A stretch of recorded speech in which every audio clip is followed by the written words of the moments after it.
Pep, Husanovning holati qanday? Ha, hammasi joyida. U o'ynashga tayyormi? Ha. Bu yerda uning faoliyati oson boshlanmadi. Baribir atiga 21 yoshda. Ustiga ustak til to'sig'i ham bor edi. Uni Premyer Ligaga shunchalik tez moslashgani sizni hayratlantirdimi?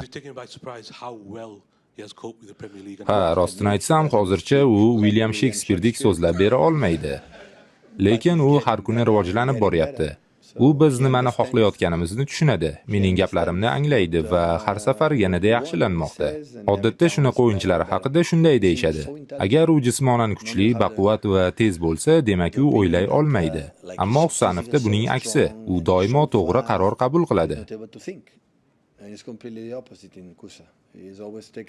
O'zingizning o'zbek tilidagi muvaffaqiyatlaringiz qanday? Mening o'zbekchammi?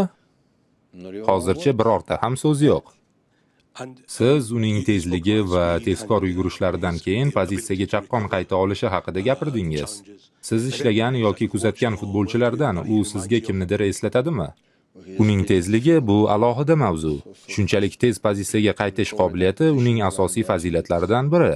Lekin Husanov borasida yanglishmang. Jismoniy kuchni aql bilan adashtirmang. U juda intellektual futbolchi. Ko'p futbolchilar faqat mushaklarga tayanadi, chunki maydonda nima bo'layotganini tushunmaydi va fizika hisobiga o'ynaydi. Husanovda esa ikkalasi ham bor.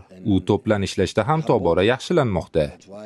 Bu meni unga yanada o'sishga yordam berishga ilhomlantiradi. Bunday yoshda u yangiliklarga juda ochiq. Men yaqinda aytgandim. Manchester City uzoq yillar davomida jamoaga xizmat qiladigan markaziy himoyachiga ega bo'ldi.